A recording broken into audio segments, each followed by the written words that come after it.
Today for Animation Saturday, it's SCOOB with an exclamation point. This is the origin story of Scooby-Doo and Shaggy. And we have Blue Falcon and we have all of these other characters in the Hanna-Barbera verse.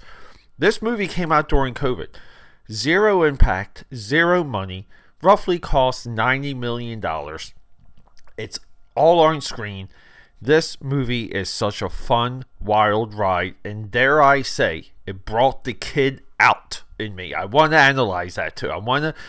Because my journey with this podcast, with animation, is significant. It's something I said I would never do, but now we're here. So, for Animation Saturday, the 2020 Warner Brothers drop, SCOOB. Quiet on the set. Camera speed. Sound production, take one. Action!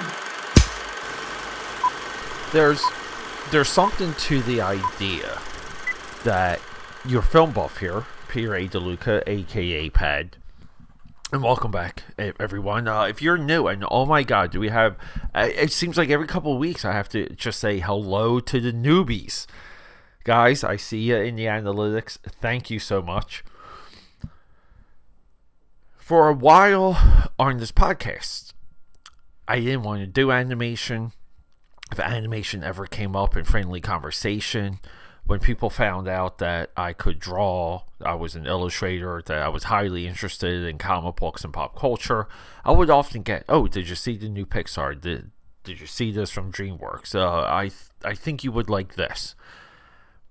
My common retort for all of that was Megamind from DreamWorks was the last animated anything I cared about. Now, some of that could be tied to even a relationship I had during that time, where I think we saw that 3 or 4 times in the theater just because we loved bringing alcohol into the theater. It was only sometimes we would bring other friends, but it was like between 2 and 4 people.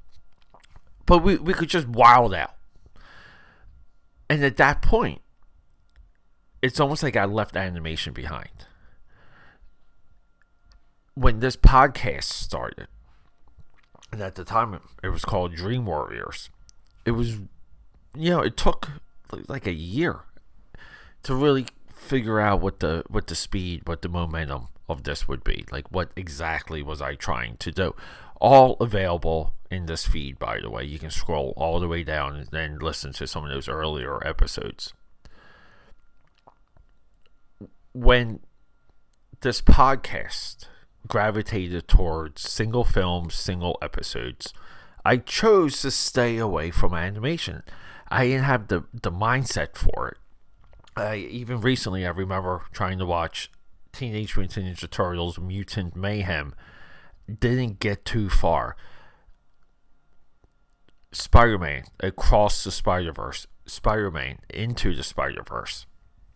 Even when those dropped, couldn't quite get into it. Now, I have story problems with that. Just what we're doing within the guts of the story. I think they're artistically masterpieces. I think they're fantastic. I love how they elevated a character like Miles Morales, where you can maybe argue, maybe he is the Spider-Man. I don't know. I know that upsets a lot of people. So I go through this journey. And eventually, I'm not going to say out of boredom, but to seek being complete, I just realized that I have to discuss animation and cartoons and the impact of them on film. And there's a cross-pollination there. If I'm discussing almost anything science fiction today, it's really hard not to reference 90s anime. And if you're referencing 90s anime, you have to talk about what the American companies are doing at the time. And see how it's just all connected. But throughout the years, I would sit down and force myself to watch something superhero related. For example, we did Shazam. I tracked down one of his anime DVD drops where he teams up with Superman. So every once in a while, right? But now I'm regularly watching animation, and I find myself watching it with a new set of eyes. I don't think that could be more apparent than with SCOOB, where just the opening minutes blew me away. I never thought I cared or wanted to know how Shaggy met Scooby. Never thought I cared. And then they show it to me. I'm seeing, right? It's like, sit down, little boy. We're going to tell you a story. And I'm just taken aback. I'm already in love. We're a few minutes into this film. I mean, fast forward, and we have a giant Cerberus dog, ghost Cerberus, which is about 4 stories high. Giant green glowing ghost Cerberus, and we have to close the gate and save the day. This movie, you can see it was positioned to bring the Hanna-Barbera creations into the 3D realm, into a new position. And by position, I mean, what's our approach? Like, what's our approach for how we portray something like Captain Caveman? I believe voiced by Tracy Morgan. How do we bring Dynomutt and Blue Falcon up to speed? How do we get them into new audiences? Because it's not just for a lot of individuals. These are new characters. It's that this is also a potential new universe. And a lot of people go to the Tom Cruise Mummy for one and done universe builders. I would rank this one right there with it. We have Dudley Dastardly, who looks like John Lithgow, by the way. Dick Dastardly and his dog. What's his dog's name? Like Muttley. We have a 3D Muttley in this. And Dastardly, we kind of see he's an evil prick, but he loves his dog, and he's trying to do everything in this movie to reunite with his dog, very similar to Scooby-Doo and Shaggy. This is very mirrored, and I love the plot. Like, I just love the idea of the plot. We have a Blue Falcon who's now a legacy character. This is the younger. This is Night Owl 1 and Night Owl 2 that we have in Watchmen. Blue Falcon's got to overcome his confidence. We have amazing work done on Dynomutt. Right? It's Dynomutt, or is it Dino Dog? Forgive me for not nailing some of these names. Dynomutt, who is like Cyborg except for the dog head, and he extends his neck. He does all kinds of like crazy cool stuff. We have the Blue Falcon vessel, his fighter jet, which is amazing looking.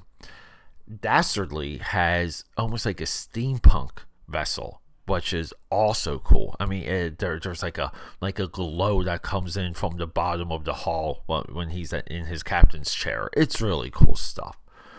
But relatively, we have a plot where we need a dog, Scooby, and we have to open the portal to save someone and then close the portal really quick. That's really where we go. We separate Shaggy and Scooby, where they're on their own adjacent adventure with Blue Falcon, and then we have the mystery gang hunting, like catching up, and they're trying to track things down, and they're gathering information along the way. Their information it's all going to come to head in the third act. Part of the whimsy of all of this is just the fun of a adventure. Part of animation, when it's done this well, you can track all the action, you can track everything happening, and there is not one scene and not one frame where you don't know where that character is and what to expect and where they came from within the story and where they have to go within the story. The effects alone, I mean, I couldn't not stop staring at Blue Falcon's gold trim. And the tragedy of all of this, where I feel this movie is a weapon of a reboot, a weapon of a universe introduction, a weapon of a episode 1, if you will, it got dropped during COVID, got a digital release on HBO Max, and then it just went down the drain. This movie never stood a chance, and because of COVID, we have to be sad for it. Some movies got a little bit of a life when it comes to HBO Max. Godzilla, Kong, Mortal Kombat. I'm forgetting one or two, but some of the live actions really did something when it comes to the COVID releases. SCOOB, for lack of a better term, just failed. And I don't believe it did. And we really need to pay attention to Tony Carvoni. Tony Carvoni. This is our director, and it's almost like he's directed nearly everything that Hanna-Barbera has touched, stemming all the way back to a couple Animaniacs episodes in 1993. This guy is a career animation. I'm not familiar with his producing credit. This guy just has nothing but laundry lists. Storyboard artist, voice, designer, assistant director, lyrics, animation consultant. This guy is, I think all his experience absolutely shines through and shows on this. So, AKAPADers, check out SCOOB. Do me a favor. It's available right now on HBO Max, and just let me know what you think. Okay, that's a wrap.